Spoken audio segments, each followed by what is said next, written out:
আসসালামু আলাইকুম ওয়া রাহমাতুল্লাহ। আমাদের সবচেয়ে একটু বড় গুণ কী জানেন?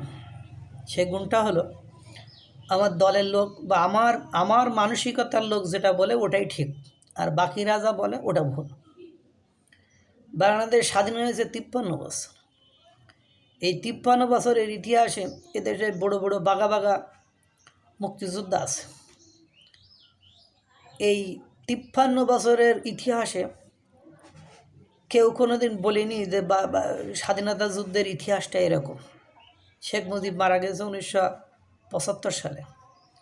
49 বছর পরে এসে মেজর ডালিম এসে কী বক্তৃতা দিলেন, বক্তৃতা দিলে মুক্তিযুদ্ধের ইতিহাস পুরোটাই পাল্টে গেল।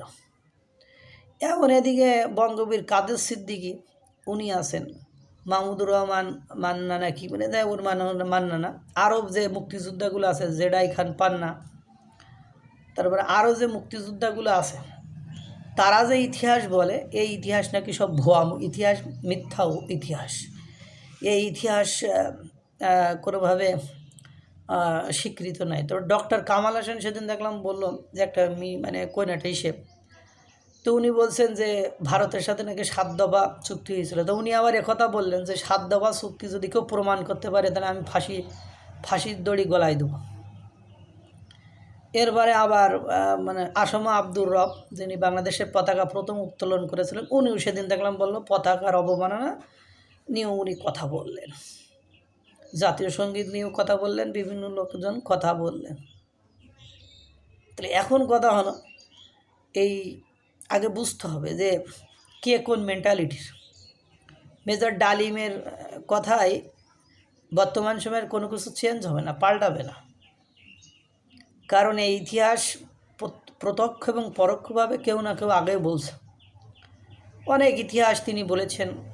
তা আমার কথা হলো এদেশে যারা মুক্তিযুদ্ধে এখনও বেঁচে আছেন তারা যে ইতিহাসগুলো বলেছেন বা তারা তো এই ধরনের কথা 53 বছরে বলতে পারেননি, কারণ 1975 থেকে 1996 সাল পর্যন্ত আওয়ামী লীগ ক্ষমতার বাইরে ছিল এবং আওয়ামী লীগের বড় বড় নেতাদেরকে মেরে ফেলা হয়েছিল। তাহলে কেন এই দীর্ঘ ইতিহাসকে কেউ বিকৃত করলো না? সেই সময় এরশাদ ছিল, এরশাদ দীর্ঘদিন বেঁচে ছিল, ক্ষমতায়ও ছিল, তাহলে তিনি তো যুদ্ধ করেছেন, প্রকৃত ইতিহাসটা বলতে পারতেন। জিয়াউর রহমান কেন প্রকৃত ইতিহাসটা বলেননি? জিয়াউর রহমান এসে খন্দকার মুস্তাক, মেজর ডালিম এরা মিলে বঙ্গবন্ধু ছবিটাকে নামিয়ে ফেলেছিলেন, জিয়াউর রহমান সেই ছবিটাকে আবার তুললেন। তো এনারা ইতিহাস বলেননি। তো এখন ঘটনা হয়েছে ভাই ও আমার দলের লোক, যা হবে তাই সত্য। ও গালি দিলেও সেটা গানের সুর, আর একজন গান গাইলেও সেটা গালির সুর। বিষয়টা এরকম হয়েছে না? তো এভাবে করে একটা জাতি তো কখনো আগাতে পারে না। আমাদের সমস্যা হয়েছে যে লোকে যেটা করে ওইটা অপরাধ, আমরা যেটা করি সেটা কি বৈধ।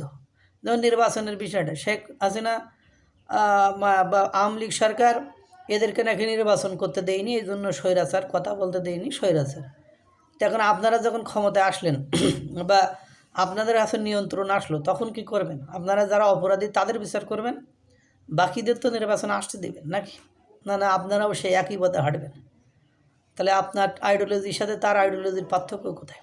যতদিন ক্ষমতায় ছিলেন না ততদিন আপনাদেরকে মনে হয়েছে না ওরা ভুল আমরা সঠিক।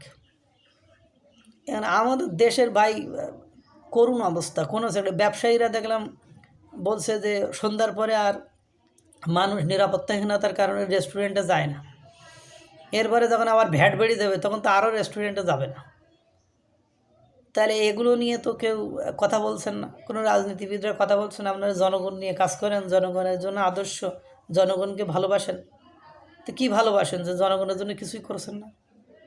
আল্লাহ তাআলা সকলকে ভালো রাখুক, সুস্থ রাখুক। আসসালামু আলাইকুম ওয়া রাহমাতুল্লাহ।